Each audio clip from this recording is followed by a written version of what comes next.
Hello everyone, welcome to another Analytic HB debate. Today we will be debating whether the US's support of Saudi Arabia is hypocritical.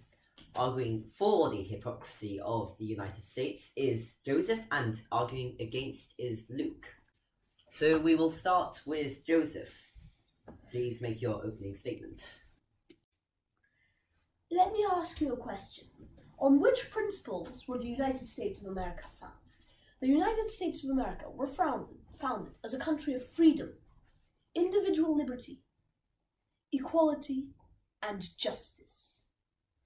These are the beliefs which America espoused since its starting day and continues to espouse today.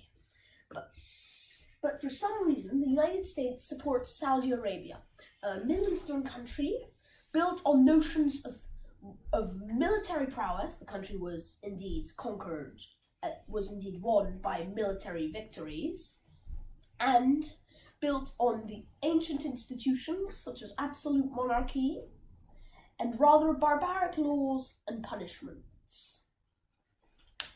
How is it that the United States can be morally conscious and be an ally of Saudi Arabia? The answer is oil. The United States is an ally of Saudi Arabia and supports its regional interests in order to get cheap oil from Saudi Arabia, a country that is absolutely full of the stuff.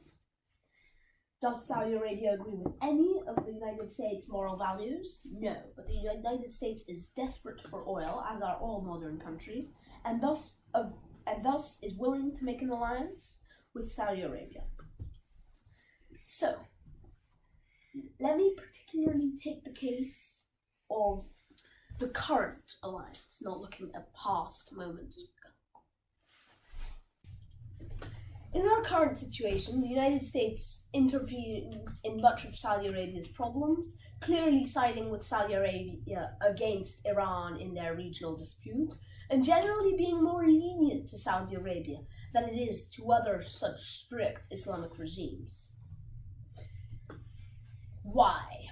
The United States has no reason to do this, and it is completely hypocritical for a country founded on freedom, democracy, and justice to ever side with a nation founded on war, corruption, and absolute rule. The United States, thus, is very clearly and irrefutably a hypocrite by siding with Saudi Arabia, a country which it should be investing its energies in sanctioning and trying to convince to come into the fold of world politics. There is no way that the US can conjure up a reason other than its need for oil to support Saudi Arabia. And even so, a need for oil is hardly anything to base the moral convictions that affect the decisions of thousands of people every day upon. Thank you. Thank you very much, Joseph. Now, Luke, could you make your opening statement? I listened to Joseph very clearly, and Joseph clearly doesn't understand the intricacies of foreign policy, international relations, and especially Middle Eastern policy. It's not simply a moral issue of the US's support for Saudi Arabia. The US needs to take sides in conflicts that have no good sides. The US needs to further the moral interests of the world, and in doing so, it needs to make tough decisions. The United States is the moral arbiter of the world and the current most powerful country in the world, and as such, it has a unique responsibility and role in international affairs, especially in the Middle East, one of the most unsettled regions in the world.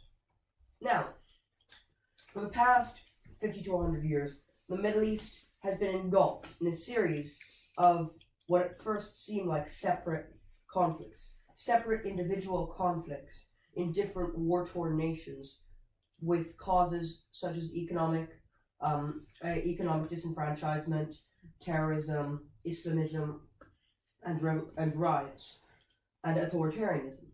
But when taking a closer look, all these conflicts can be seen to have a common denominator: the fact that they are byproducts of the Shia-Sunni conflict that has engulfed the region and indeed the Islamic world since the 7th century. The Shia-Sunni conflict is something that is at the root of the Middle East. The Shia-Sunni conflict is at the root of pretty much all of the modern-day Middle Eastern conflicts. And this is where the US comes in. The US has to be the moral arbiter of the world, but not just that. It can't be as simple as that. The US has a role in doing what's best for not just its own citizens, but as the most powerful military in the world, the most powerful country in the world, it has a duty to also do what's best for the citizens of the world. And in the Middle East, for the past 50 years, has been controlled by two countries, Iran and Saudi Arabia. One of them is a Sunni regime, one of them is a Shiite regime. Iran is an Islamist theocracy, it's a rogue state, it's trying to get nuclear weapons. Now, this is not to say that Saudi Arabia is ruled by angels. Saudi Arabia has its fair share of terrible things that it's done. Its laws want to implement a 7th century Islamic barbaric regime on its own country. But the point is, the US needs to choose who it's going to support in this conflict. And while Saudi Arabia itself isn't that good of a country, or indeed a good country at all, Saudi Arabia is more friendly to Western liberalism, more friendly to the United States, more friendly to Europe, more friendly to NATO. Just recently, countries like the UAE and Bahrain, both countries closely allied to Saudi Arabia and that share Saudi Arabia's Sunni faith, made deals with Israel, one of the only Western-style liberal democracies in the Middle East. And because of this, the Sunni Arab world is warming up to Israel. The UAE and Bahrain warming up to Israel demonstrates how Arab nations, especially in the Gulf region, are warming up to Western-style liberal democracy, warming up to the West. And this, of course, is a good thing. They're furthering the values of freedom, liberty, opportunity, justice that Joseph mentioned are the founding principles of the United States. Now, these countries don't necessarily emulate this principle in their own countries. But should the US undermine national sovereignty simply to implement its own views on that country? No, because this isn't beneficial for the Western world, which is the world that the US is trying to protect. Saudi Arabia and the rest of the Gulf states provide both military support for the United States in the Gulf region and economic support in the form of oil. Now, I don't think this is a bad deal to do. The US is protecting its own economy and its own citizens by doing this. And if the US needs to make alliances with less than savory nations to meet its goal, then so be it. Because what is the other option in the Middle East? Apart from Israel, which the US supports avidly, the only other option is Iran, which I'm sorry is even worse than Saudi Arabia. So it's not an ideal alliance to do from the moral point of view, but it's not as simple as right or wrong, especially in a region like the Middle East. In conflicts like this, like the Syrian conflict, where Saudi Arabia has helped to track down ISIS and the brutal Hezbollah fighters that are attacking the Syrian Sunni population, they've been very useful to the US, and as have the other Persian Gulf states. So, Iran, a rogue state with nuclear ambitions, versus Saudi Arabia, a state warming up to Western interests, I think the US has to choose the lesser of two evils. Thank you very much, Luke. Now, back to Joseph. Thank you very much for that, Luke. Firstly, let's look at your entire argument is based on this idea that the Middle East is fundamentally split along sectarian and religious lines that decide the entire foreign policy of nations, the entire lives of people. Your argument also rests on the idea that the US must take a side. So let's tackle both of these in turn. Firstly, the Middle East is not split across such clearly sectarian lines, and polls have shown the majority of Sunni and Shia Muslims on both sides, when asked whether they identify as Shia, Sunni, or Muslim, chose Muslim. This shows that there is a lot less of a sectarian divide than you would have you think. Secondly, for national alliances. National alliances are not dictated by a country's religious orientation.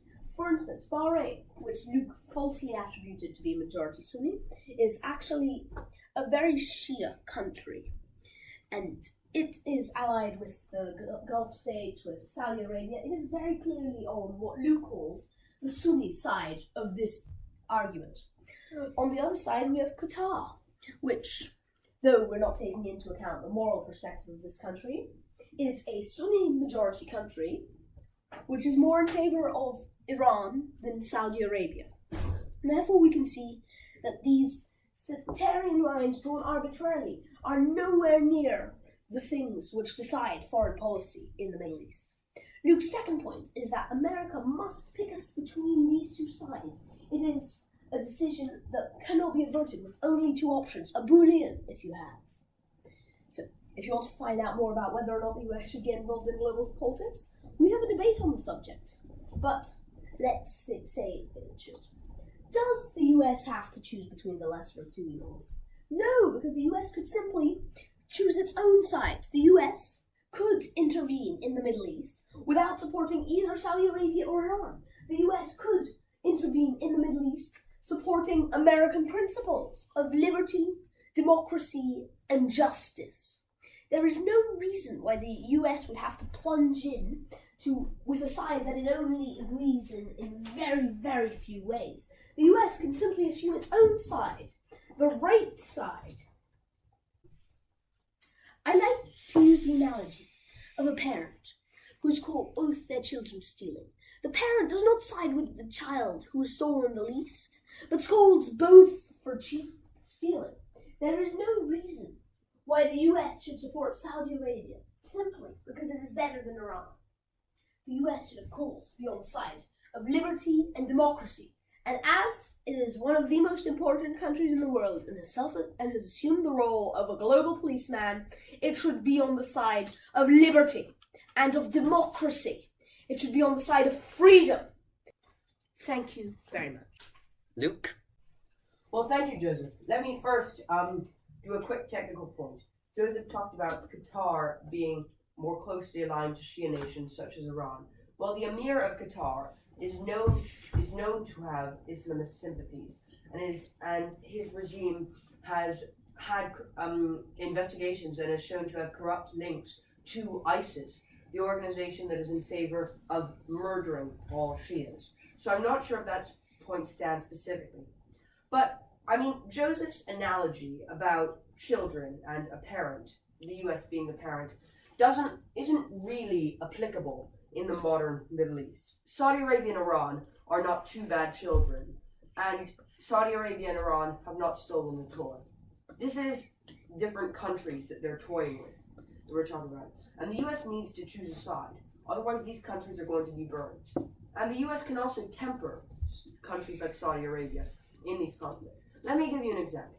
In the conflict in Syria, it got completely out of hand. ISIS came in, Hezbollah came in, the Shia regime and Russia supported Assad, and this all got out of hand because the US didn't choose a side. They stood on their own in favor of liberty. They needed to choose a side. Otherwise, ISIS would wreak havoc on the Sunni part of Syria, and Hezbollah would wreak havoc on the Shia part of Syria. This is the problem. I know Joseph doesn't want to think that this conflict is omnipresent, but I can name to you every single most conflicts in the Middle East at least, and trace their roots back to the Shia-Sunni conflict. Let me give you a few examples. I've already mentioned Syria.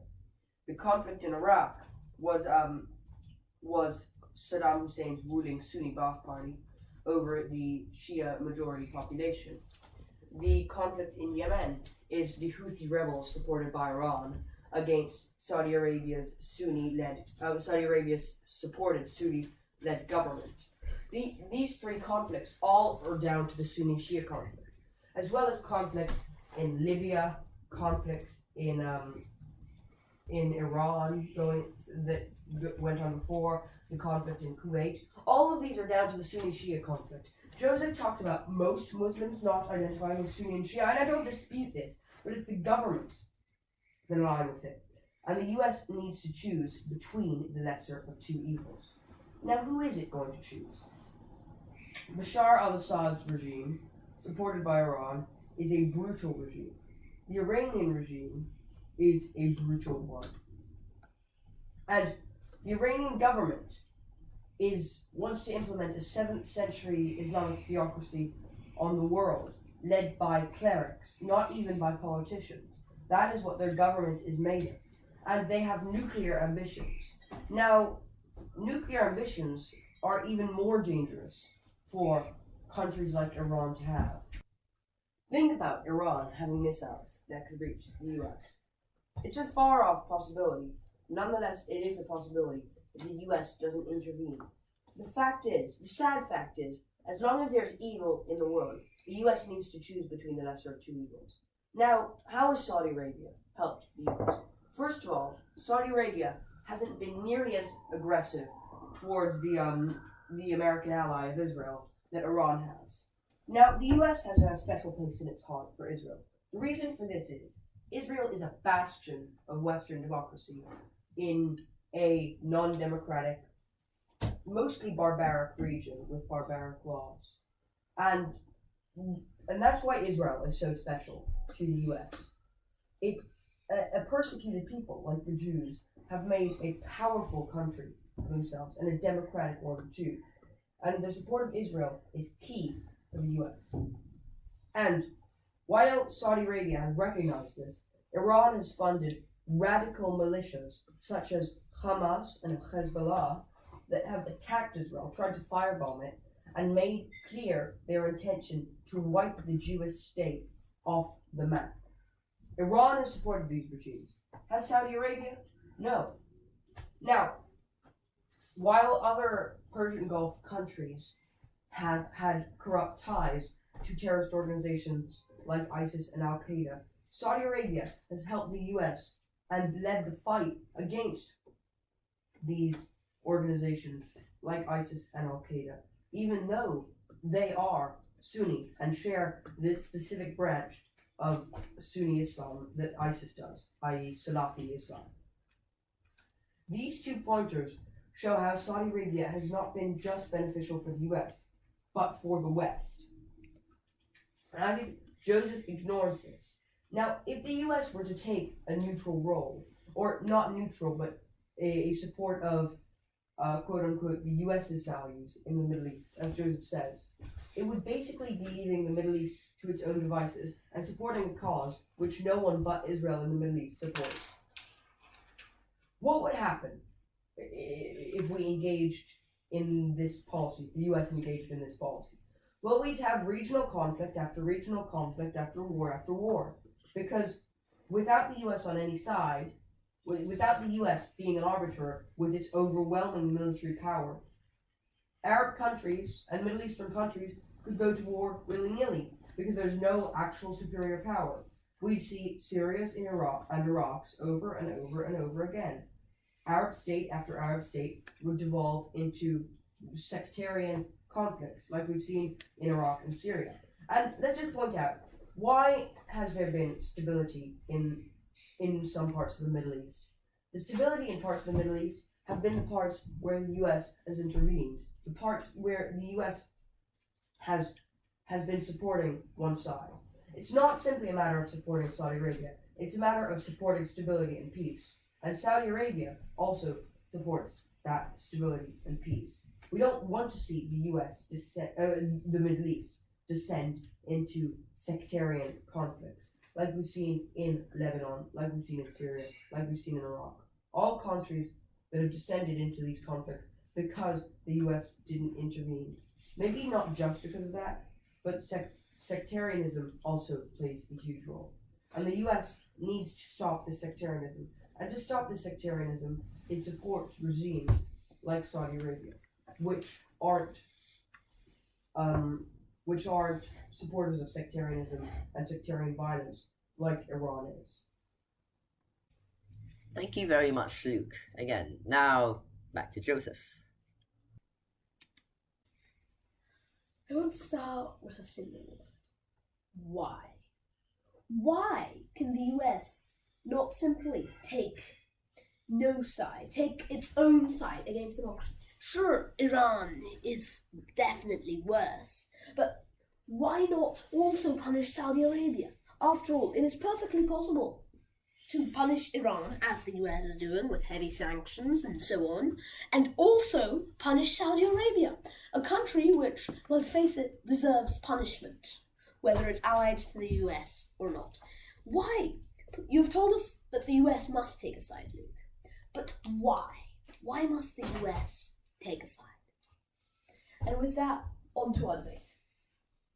Despite the Emir of Qatar being not the best of men, and in fact probably a terrorist, it does show that sectarian divides do not rule the Middle East as Luke would have us think.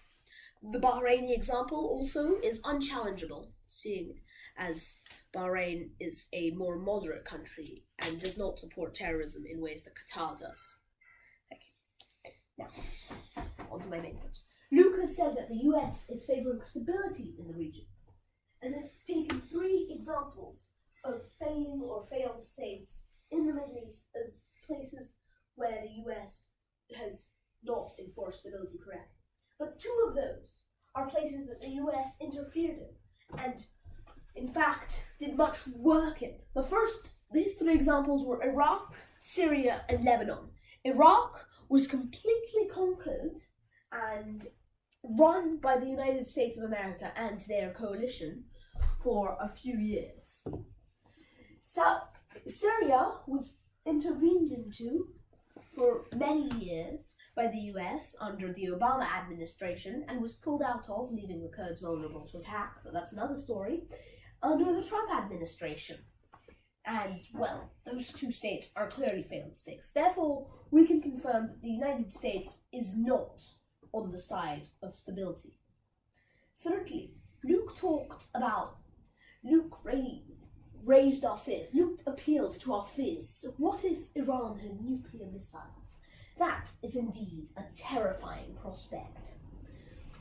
But what, then, if Saudi Arabia had nuclear missiles? While not as terrifying, of course, as Iran having nuclear missiles, it is still an absolutely horrendous and petrifying scenario, which I would hope not to have to live through.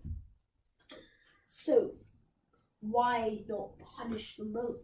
Why support this barbaric country? Why oppose the very liberties, the very democracy that your country was founded on? Back to Luke. Joseph obviously understands the conflicts in the Middle East with some sort of simple moral naivety. Yes, why? I've already said why. The US can't simply support no side. The Middle East is one of the, if not the most tense and chaotic regions in the world.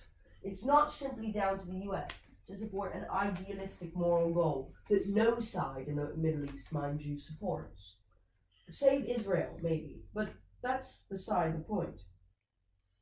Were the US not to support any side, were the US to support some idealistic moral goal, what would happen is both sides, the Shia and the Sunni, Iran and Saudi Arabia, would move away from Israel and engage in their barbaric form of warfare, crushing state into state, country into country, into turmoil, into sectarian divides, leaving small minorities like the Druze and the Christians in Lebanon and the Kurds in Iraq and Syria left in between in the fray without any power to go to appeal to. They would be left in the middle of these 2 barbaric sides fighting for control of nation after nation, of state after state, and all these small minorities not given a say in any of this. Lives ruined, refugees sent abroad, boats over the Mediterranean.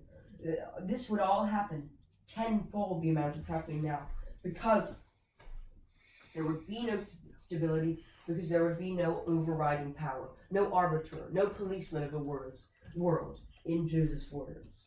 Look, the reason the Middle East, as chaotic as it is now, is not more chaotic is because of America.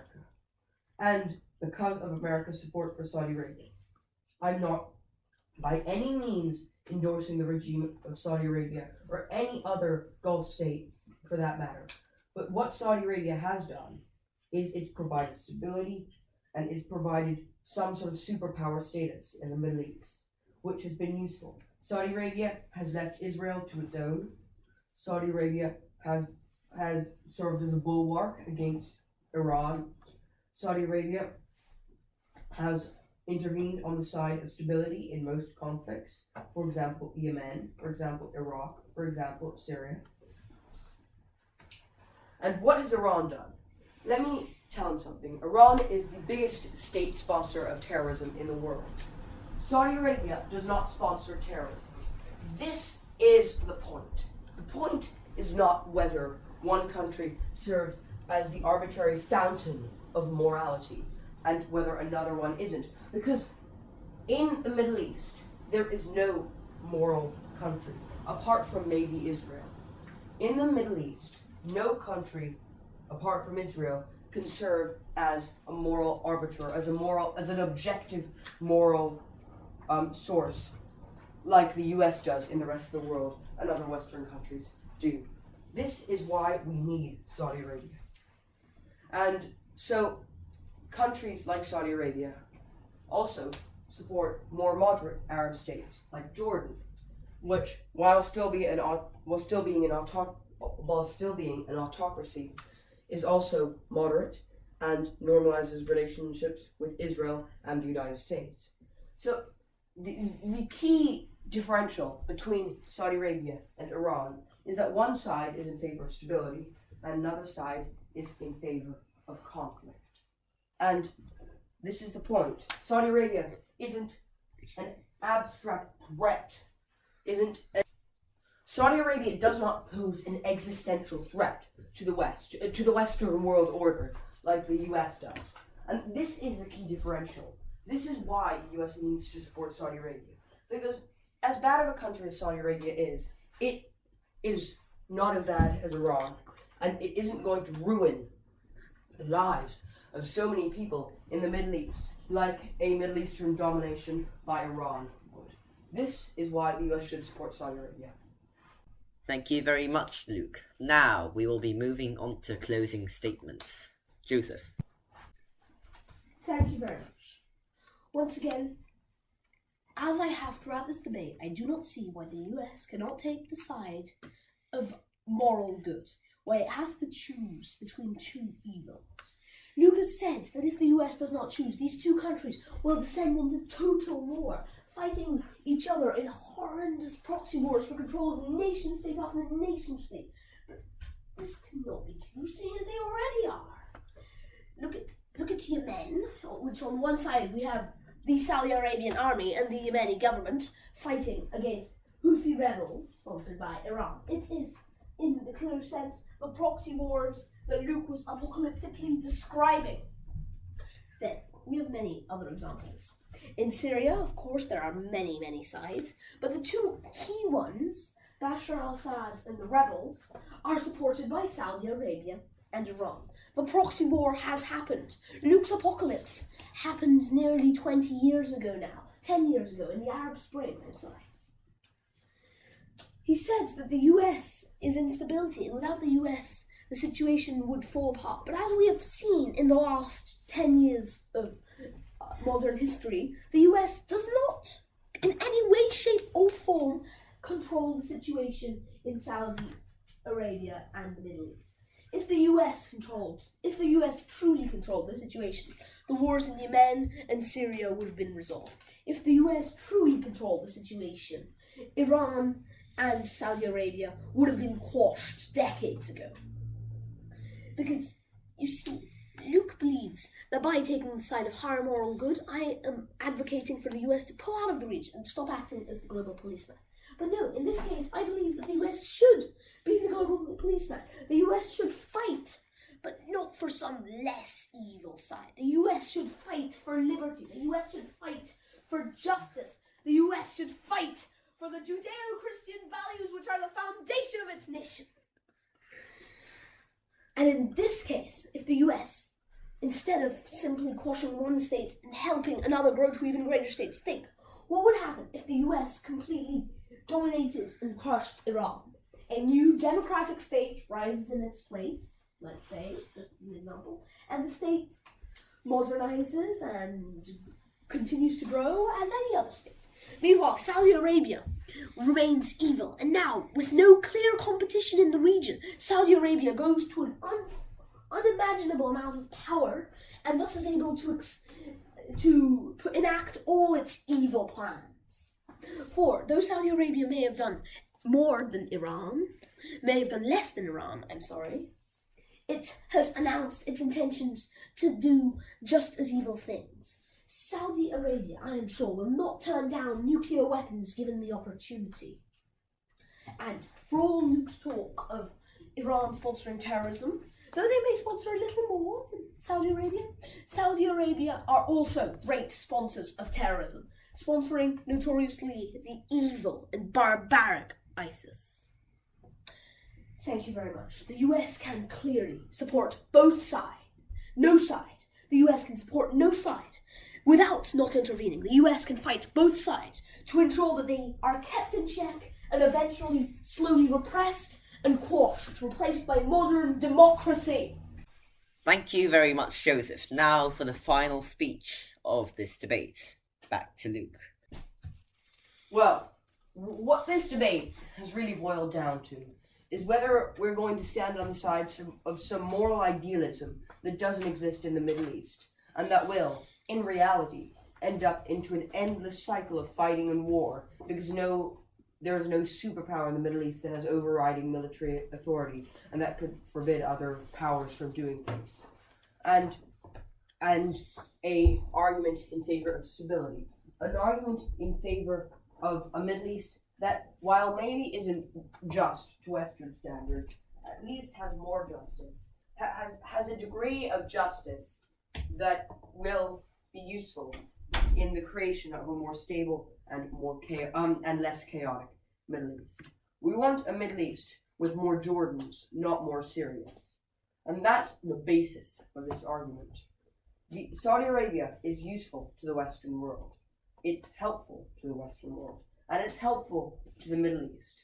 While not an ideally moral country, it is also, the Middle East isn't full of ideally moral countries.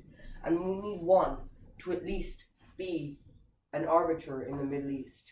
And Saudi Arabia is changing. There's a point that hasn't been addressed.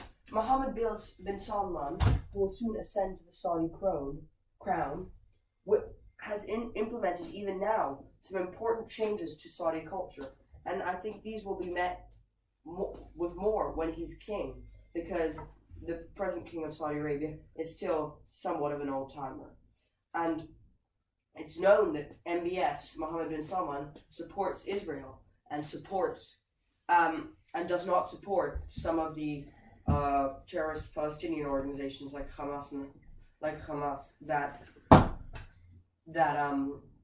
that the old king supports.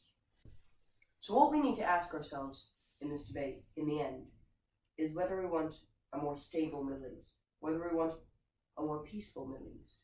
And morality and justice can come after that, because you need to acknowledge the elephant in the room, and the elephant in the room is the instability and chaos in the Middle East.